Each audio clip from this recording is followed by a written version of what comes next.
Hi friends, welcome to our channel. Latest ఎపిసోడ్లో ఏం జరగబోతుందో ముందుగానే తెలుసుకుందాం. ఫ్రెండ్స్, డైలీ సీరియల్ నోటిఫికేషన్ కోసం ఛానల్ని సబ్స్క్రైబ్ చేసుకోండి ఫ్రెండ్స్.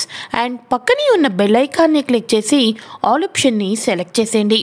ఇక కావ్య అయితే రాజ్కి నిర్మోహమాటంగా, ఏవండి నేను పక్కనే ఉన్నానని మొహమాటంతో మీ ఫియాన్సీతో మాట్లాడడం తగ్గించేస్తారేమో, నేను అస్సలు విననండి. కావాల్సి వస్తే ఇదిగోండి చెవిలో కాటన్ పెట్టుకున్నాను, ఎంతసేపైనా ఏ రకంగా అయినా మాట్లాడుకోండి, నాకు ఏ ప్రాబ్లమూ లేదు. గుడ్ నైట్ అండి, శ్వేతకు కూడా గుడ్ నైట్ చెప్పానని చెప్పండి అని చెప్పేసి కావ్య దుప్పటి కప్పుకొని నిద్రపోతూ ఉంటుంది. ఒక్కసారిగా రాజు అయితే స్టన్ అయిపోతాడు. ఇదేంటిది, కొత్తగా ఈ రకంగా మాట్లాడుతుంది, ఇది నా బిహేవియర్ చూసి కుళ్ళుకుంటుంది అని నేను ఈ రకంగా చేస్తుంటే ఇది తిరిగి నాకే సెటైర్ లేస్తుందేంటి అని చెప్పేసి రాజ్ ఆలోచిస్తూ ఉంటాడు. ఇక వెంటనే కావ్య మళ్ళీ దుప్పటి ముసుగు తీసి, ఏవండి మీకు ఒక సర్ప్రైజ్ రేపు మార్నింగ్ చెప్తానే అని చెప్పేసి అనగానే, సర్ప్రైజా నాకా, ఏంటది అని చెప్పేసి నిద్రలో కావ్యను డిస్టర్బెన్స్ చేస్తూ ఉంటాడు రాజ్. అబ్బా రేపే చెప్తాను కదా అన్నానండి, పడుకోండి అని చెప్పేసి కావ్య అయితే నిద్రపోతూ ఉంటుంది. ఇక రాజ్ ఏం సర్ప్రైజ్ ఇవ్వబోతుంది ఇది అని గంటకు ఒకసారి గోకటం, నిద్ర లేపటం, సర్ప్రైజ్ అడగటం, కావ్య ఏమో తిట్టడం, ఇలా కొనసాగుతూ మార్నింగ్ అయితే అయిపోతుంది. ఇక మార్నింగ్ అయిపోయిన వెంటనే కావ్య హడావిడిగా ఇంట్లో రెడీ అయిపోతూ ఉంటుంది. కిచెన్లోకి వచ్చి బ్రేక్ఫాస్టు, కాఫీ అవి ఇవి మొత్తం రెడీ చేస్తూ ఉంటుంది. ఇక పక్కనే లేచి చూడంగానే కావ్య కనిపించదు. అమ్మయ్య, ఉదయం అయిపోయిందా, ఎప్పుడు తెల్లారవుతుందా అని నాకు ఎప్పటి నుంచో ఎదురు చూస్తున్నాను. ఈ తెల్లారవడానికి ఇన్ని గంటలు పట్టిందేంట్రా బాబు. అవును, ఏది కళావతి ఎక్కడికి పోయింది, ఆ సర్ప్రైజ్ ఏంటో తెలుసుకోవాలి అని చెప్పేసి గబా కిందకు వచ్చేసి, అమ్మ మహాతల్లి కిచెన్లో ఉన్నావా, ఇంతకీ ఆ సర్ప్రైజ్ ఏంటి, ఉదయం అయితే చెప్తానన్నావు కదా, త్వరగా చెప్పు అని చెప్పేసి రాజ్ అంటూ ఉంటాడు.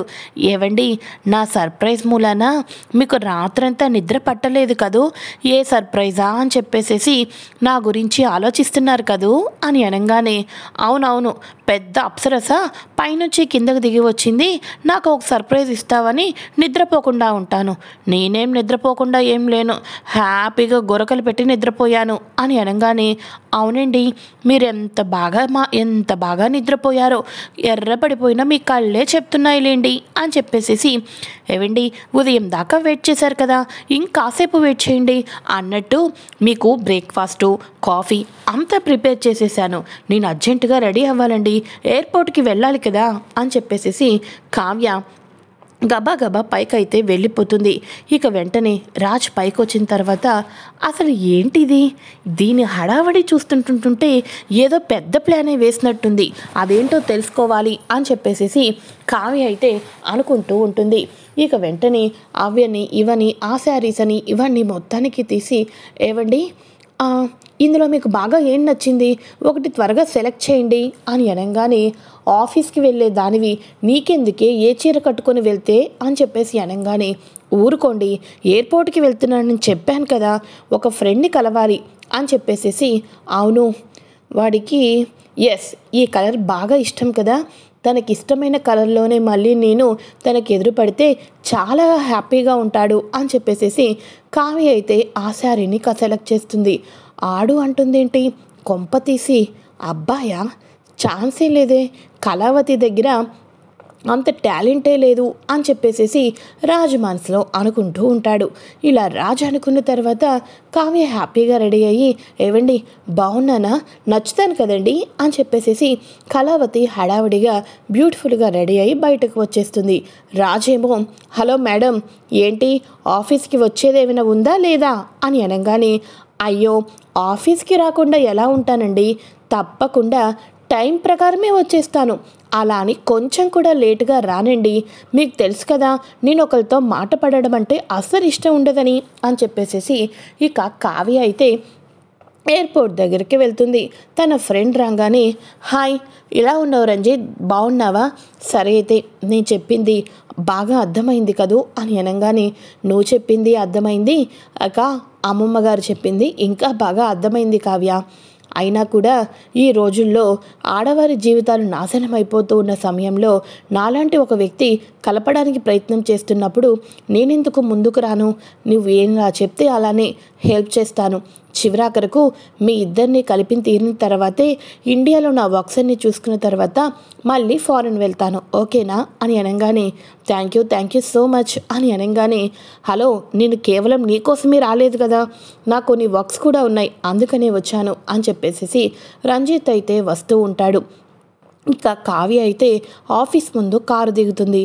ఆఫీస్ లోపల ఉన్న రాజ్ వచ్చేసేసి కావ్యను అలానే చూస్తూ ఉంటాడు. ఈ లోపల బ్యాక్ సైడ్ నుంచి రంజిత్ దిగంగానే ఇక వెంటనే కావ్య రంజిత్ చేతిని పట్టుకుంటుంది. పట్టుకొని రా రంజిత్ రా అని చెప్పేసేసి ఎలా అయితే శ్వేతతో మాట్లాడుతున్నప్పుడు రాజ్ ప్రవర్తన ఉంటుందో సేమ్ సిచ్యువేషన్లో అలాంటి ప్రవర్తనతోనే లోపలికైతే తీసుకొని వస్తుంది. ఒక్కసారిగా రాజ్లో ఇక అహంకారం అయితే పెరిగిపోతుంది. తన భార్య మరొకరితో క్లోజ్గా ఉండటం చూసి కోపంతో రగిలిపోతూ ఉంటాడు. ఏవండి, తిను నా ఫ్రెండ్, పాపం ఫారిన్లో సెటిల్ అయిపోదామని వెళ్ళిపోయాడు. ఎంత ఫారిన్లో సెటిల్ అవుదాం అనుకున్నప్పటికీ కూడా పదే ఇక మన ఇండియా, ఇక్కడ ఉన్న నాలాంటి ఫ్రెండ్స్ గుర్తుకు వస్తున్నారని ఇక వెంటనే వచ్చేసాడేంటండి అని చెప్పేసేసి ఇక తిను నా హస్బెండ్ అంటే ఇప్పటికేలే, ఎందుకంటే కొన్ని రోజులు పోయిన తర్వాత ఆయన నన్ను ఎలాగో పక్కన పెట్టేస్తాడు, అప్పుడు నేను ఫ్రీనే అని చెప్పేసి కావ్య చెప్తుంది. అవునా కావ్య, నిజమా? నీ భర్త నిన్ను వదిలేస్తాడా అని అనగానే అవునవును, తన ఫియాన్సీ కూడా ఈ పార్టీకి రావాలి అని చెప్పేసి వెనక్కి తిరిగి చూడంగానే శ్వేత అయితే వస్తుంది. అదిగో తన ఫియాన్సీ తనే అని చెప్పేసి కావ్య అతనికైతే చూపిస్తుంది. అవునా, సరే అయితే, అంటే కొన్ని రోజుల తర్వాత నువ్వు సింగిల్ అనమాట కావ్య అని చెప్పేసి అనగానే అదేంటి రంజిత్, సింగిల్ అని అంతగా అడుగుతున్నావు? నా ఫ్రెండ్స్ మీరందరూ పక్కన ఉండంగా నేను ఎలా సింగిల్ అవుతాను? సరే అయితే ముందు నా క్యాబిన్కి రండి మాట్లాడుకుందాం అని చెప్పేసేసి ఇక వెంటనే క్యాబిన్లోకి వెళ్ళిపోతారు. ఇక రాజ్ కోపంతో రగిలిపోతూ ఉంటే, ఏంటి రాజ్, ఏం జరుగుతుంది ఆఫీసులో, అతను ఎవరు అని చెప్పేసి అనగానే వాడు అని చెప్పేసి నాకు తెలీదు శ్వేత అని చెప్పేసి అనగానే ఇక వెంటనే శ్వేత క్యాబిన్లో కూర్చుంటుంది. ఎందుకు రాజ్ అంత ప్రెస్టేషన్కి గురి అయిపోతున్నావు, ఎందుకని చెప్పేసి ఇలా అవుతున్నావు అని చెప్పేసి అనగానే ఏమీ లేదు, అది వాడితో ఏం మాట్లాడుతుందో వెళ్ళి తెలుసుకోవాలి అంటే ఏదో ఒక అడ్డు పెట్టుకొని కదా క్యాబిన్లోకి వెళ్ళాలి. ఈ డిజైన్స్లో కొన్ని మిస్టేక్స్ ఉన్నాయి, కవర్ చేయమని చెప్పేసి చెప్తాను, నువ్వు ఇక్కడే వెయిట్ చేస్తూ ఉండు శ్వేత అని చెప్పేసి ఇక రాజ్ అయితే అక్కడి నుంచి డిజైన్స్ పట్టుకొని కావ్య డిజైన్ వేస్తున్న క్యాబిన్కి అయితే వెళ్తాడు. ఇక వెంటనే వాళ్ళిద్దరూ అలా మాట్లాడుకుంటూ ఉండగా రాజ్ వచ్చేసేసి హలో, ఈ డిజైన్స్ నాకు ఇంకొన్ని గంటల్లో వీటిని రీమోడలేషన్ చేసి నాకు కావాలి అని చెప్పేసి అనగానే అవి బాగానే ఉన్నాయి కదండి అని చెప్పేసి అనగానే నేను చెప్తున్నాను కదా కొన్ని మిస్టేక్స్ ఉన్నాయని చెప్పేసి అని రాజ్ అంటూ ఉంటాడు. సరే రంజిత్, ఇంకేంటి విశేషాలు అని చెప్పేసి అనగానే ఏముంది, ఇలా నీతో మాట్లాడుతూ ఉంటే ఎన్ని గంటలైనా ఇక్కడే కూర్చొని మాట్లాడాలని అనిపిస్తుంది, టైం గడిచిపోతున్నట్టే అస్సలు అనిపించడం లేదు. ఇప్పుడు తెలుస్తుంది కావ్య, ఫారెన్ వెళ్ళిపోయి ఎటువంటి లైఫ్ని మిస్ చేసుకున్నానా అని చెప్పేసి అనగానే కావ్యకు చాలా రాజ్కు చాలా బాధ వేస్తూ ఉంటుంది. ఇక వెంటనే ఫైల్ ఇచ్చినప్పుడు ఏమనుకుంటున్నావు, ఇది ఆఫీస్ అనుకుంటున్నావా లేకపోతే ఇంకేమైనా అనుకుంటున్నావా అని చెప్పేసి రాజ్ అయితే కావ్యతో స్లోగా మాట్లాడుతూ ఉంటాడు. అవునా, మరి శ్వేతని క్యాబిన్లో కూర్చోపెట్టుకొని శ్వేతతో రాసుకొని పూసుకొని కూర్చున్నప్పుడు ఇది ఆఫీసా, ఇల్లా, పార్కా అన్నది గుర్తుకు రాలేదా? మీకో న్యాయము నాకో న్యాయమా? అయినా మీకెందుకండి, డిజైన్సే కదా, ఎప్పుడు ఎలా వాటిని చేయాలో నాకు బాగా తెలుసు, మీరు వెళ్ళండి, ఇక్కడ రంజిత్తో మాట్లాడుకోవాల్సిన మాటలు చాలానే ఉన్నాయి అని చెప్పేసేసి ఇక అనగానే సరే అయితే ఇంకేంటి, మన ఇద్దరం కూడా కలిసి ఈరోజు లంచ్కి వెళ్దాం అని చెప్పేసేసి కావ్య అయితే లంచ్కి బయటకు వెళ్ళిపోతుంది. ఇక వాళ్ళని ఫాలో అవుతూ రాజ్ అయితే వెళ్తూ ఉంటే శ్వేత అబ్బా రాజ్, ఏంటి రాజ్, అయినా సరే కావ్య మీద ప్రేమ లేదు అంటావు. కావ్య ఎవరితో మాట్లాడితే నీకెందుకు? నువ్వు కావ్యను వదిలించుకోవాలి అనుకుంటున్నావు. అలాంటప్పుడు కావ్య మరో వ్యక్తితో చనువుగా ఉంటే నువ్వు చూస్తూ ఊరవలేకపోతున్నావు. దీన్నే అంటారు భార్యన ప్రేమించటం అని చెప్పేసేసి. నువ్వు కళావతిని ప్రేమిస్తున్నావు, భార్యగా అంగీకరిస్తున్నావు, కానీ నీ మనసుకే తెలియటం లేదు అవన్నీ కూడా అని చెప్పి అనగానే, చిచ్చిచ్చి లేదు శ్వేత లేదు అని అనగానే, అవునా మరి కళావతి ఎవరితో లంచ్కి వెళ్తే నీకెందుకు రాజ్? ఆఫీస్లో కూర్చొని ఆఫీస్ వర్క్స్ నువ్వు చూసుకోవచ్చు కదా, తనని ఎందుకు ఫాలో అవుతున్నావు? ఒకటి విను, నువ్వు నాతో మాట్లాడుతున్నప్పుడు కావ్య తలడిల్లిపోయింది. ఎక్కడికి వెళ్తున్నావు, ఏం చేస్తున్నావు అని నిన్ను ఫాలో అవుతూ వచ్చింది. దానికి రీజన్ ఏంటి? కావ్య నిన్ను ఎంతగానో ప్రేమిస్తుంది. తన భర్త తప్పుడు అడుగులు వేస్తున్నాడేమోనని భయపడిపోతూ నిన్ను ఫాలో అవుతూ వచ్చింది. అదే మార్గంలో నువ్వు కూడా వెళ్తున్నావంటే దానికి అర్థం ఏంటి? కావ్య నీ మీద ఎంత ప్రేమ చూపిస్తుందో నువ్వు దానికి రెట్టింపు ప్రేమ చూపిస్తున్నావని అర్థం అని చెప్పేసి అనగానే, ఏమో ఇవన్నీ నాకు తెలీదు, కానీ అది ఎక్కడికి వెళ్తుందో ఏం చేస్తుందో తెలుసుకోవాలి. కమాన్ కమాన్ అని చెప్పేసేసి రాజు వచ్చేసేసి శ్వేత చేతిని పట్టుకుని కారులో కూర్చోపెట్టుకుని వెళ్తూ ఉంటాడు.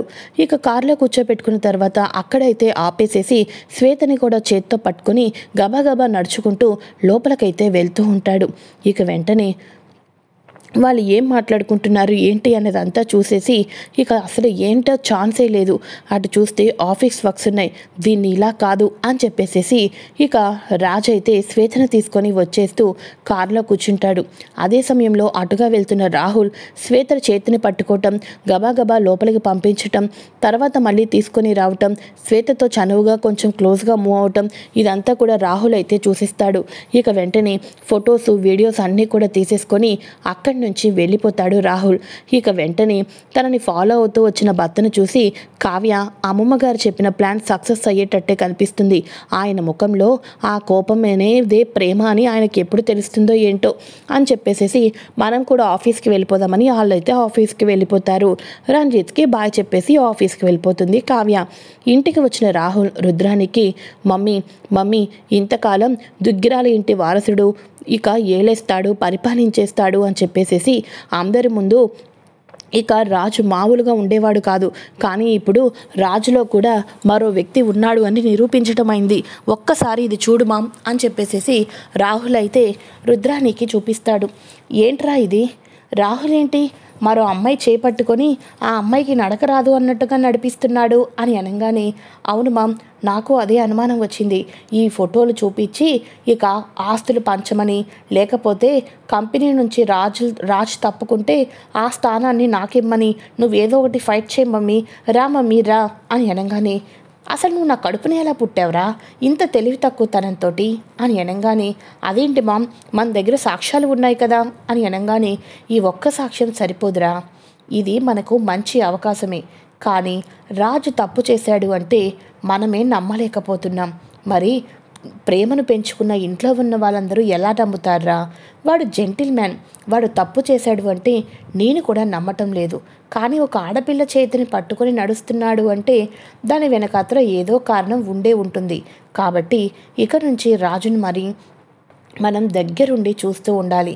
ఈరోజు కలిసిన ఆ అమ్మాయితోనే రోజు కంటిన్యూగా రాజ్ కలవటం కానీ, ఆ అమ్మాయి ఆఫీస్కి రావటం కానీ, ఇటువంటి సిచ్యువేషన్స్ అన్నీ జరిగినాయే అనుకో, అప్పుడు ప్రతిదీ క్యాప్చర్ చేసి అంత డీటెయిల్గా తెలుసుకొని అప్పుడు కొడితే ఏనుగు కుంభస్థలాన్ని కొట్టాలి అన్నట్టు స్వరాజ్ గ్రూప్ ఆఫ్ కంపెనీలో సీటే నీకు వస్తుందిరా పిచ్చోడా, ఇప్పుడే కంగారు పడిపోతావేంటి?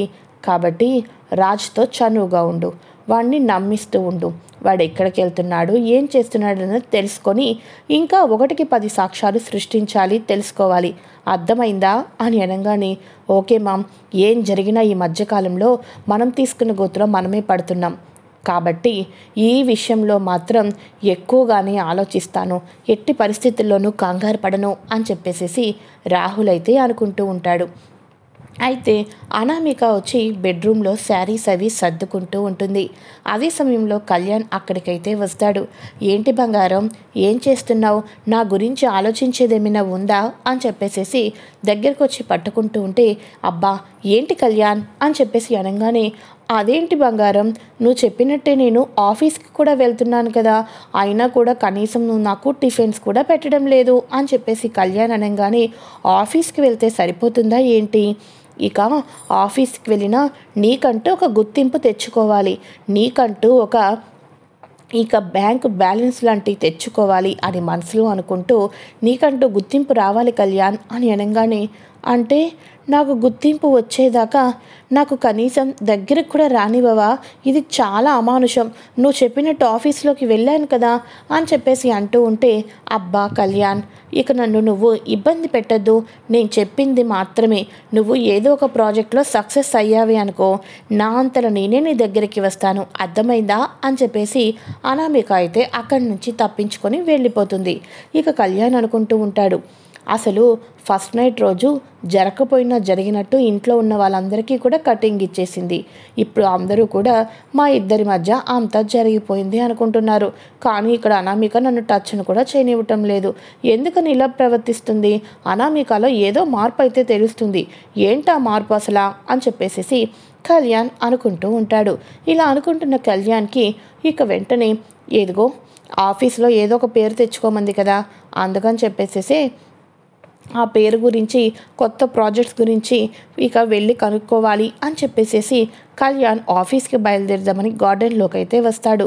అనామిక, మామ్ నువ్వు చెప్పినట్టే చేశాను, కళ్యాణ్ని కనీసం నా దగ్గరకు కూడా రానివ్వటం లేదు, పిచ్చోడు పాపం, నేను ఏం చెప్తే అది చేసేస్తున్నాడు, ఆఫీస్కి వెళ్ళనోడు ఇప్పుడు ఆఫీస్కి వెళ్ళాడు, ఇంకా పేరు తెచ్చుకోమన్నాను కాబట్టి ప్రాజెక్టులని ఇవన్నీ ఆలోచిస్తున్నాడు, ఇంకా ఇంకా ఇంకా అలానే చేస్తూ తన పేరు మీదకు ఆస్తి రావాలి అని, తన పేరు మీదకి కంపెనీ రావాలి అని, ఈ రకంగా ఎన్నో రకాలుగా నువ్వు చెప్పినట్టు చేసి కళ్యాణ్ నన్ను టచ్ చేయటం కోసం పాపం చాలా ఇబ్బందులే ఫేస్ చేస్తున్నాడు, ఎట్టకేలకు నా కొంగు పట్టుకొని తిరిగే టైం వస్తుంది అనిపిస్తుంది, ఈ ఇంట్లో పరిస్థితులే ఈ మధ్య చిన్న భిన్నమైపోతున్నాయి, అందరూ కూడా కావ్యను నెత్తిన పెట్టి చూసుకుంటున్నారు, ఇటువంటి టైంలోనే చాలా జాగ్రత్తగా ఉండాలి మామ్, తొందరపడి ఆస్తి కోసమో విడికాపురం కోసమో ఏదైనా ప్లాన్ చేస్తే చివరాఖరకు నా చేత్తో నేనే నా కంట్లో పొడుచుకున్నట్టు అయిపోతుంది, కాబట్టి ఇప్పటికైతే కళ్యాణ్ని కంట్రోల్ పెట్టాను, కానీ కావ్యనే బ్యాట్ చేయాలి అంటే ఏం చేయలేకపోతున్నామని చెప్పేసి అనామిక వాళ్ళ అమ్మతో మాట్లాడుతూ ఉంటుంది. కళ్యాణ్ ప్రతి మాట కూడా వినేసేసి ఒక్కసారిగా షాక్ అయిపోతాడు. ఇక అనామిక యొక్క నిజస్వరూపం తెలుసుకొని తను ప్రేమించి పెళ్లి చేసుకోలేదని, ప్రేమించినట్టు నటించి మోసం చేసి ఆస్తి కోసమే పెళ్లి చేసుకుందని తెలుసుకొని ఇక నుంచి కావ్యను మరింత జాగ్రత్తగా చూసుకుంటూ ఇంట్లో అనామిక ఎత్తులకు మరిన్ని పై ఎత్తులు వేయబోతున్నాడు కళ్యాణ్. అయితే మరి కళ్యాణ్లో కొత్త మార్పు ఎలా ఉండబోతుంది? రానున్న రోజుల్లో రాజు వచ్చేసేసి తన భార్యను ప్రేమిస్తున్నాను అన్న విషయాన్ని ఏ రకాలుగా తెలుసుకోబోతున్నాడు? రాజ్కి కావ్యకి మరో పక్క కళావతి బాయ్ ఫ్రెండ్కి మధ్యన సంఘటనలతోటి రాజ్ మనసులో ఏ క్షణమైనా కూడా ప్రేమ అనేది చిగురించవచ్చు. ఆ సమయం కోసం కావ్య ఎదురు చూస్తూ ఉంటుంది. మరి రాజు మనసులో చోటు సంపాదించుకునే లోపల కావ్య క్యారెక్టర్ మీద నిందలు వేసే గుంట నక్కలు పక్కపక్కనే చుట్టూతా తిరుగుతూ ఉన్నారు. మరి భర్త ప్రేమను దక్కించుకోవటం కోసం గుంట నక్కలు మొహం మీద క్యారెక్టర్ మీద బురద జల్లే ప్రయత్నాలు చేస్తూ ఉన్న సందర్భంలో కళావతి ఎలా బ్యాలెన్స్ చేయబోతుంది? తన క్యారెక్టర్ మీద ఎటువంటి మచ్చ పడుకోకుండా రాజ్ మనసు ఏ రకంగా గెలుచుకోబోతుంది? ఇటువంటి మరెన్నో లేటెస్ట్ ఇన్ఫర్మేషన్ గురించి తెలుసుకోవాలి అనుకుంటే ఫ్రెండ్స్ తప్పకుండా ఛానల్ని సబ్స్క్రైబ్ చేసుకుంటేనే మరెన్నో అప్కమింగ్ ఎపిసోడ్స్ మీ మొబైల్కి ముందుగానే వచ్చేస్తాయి. Okay friends, thanks for watching. Bye.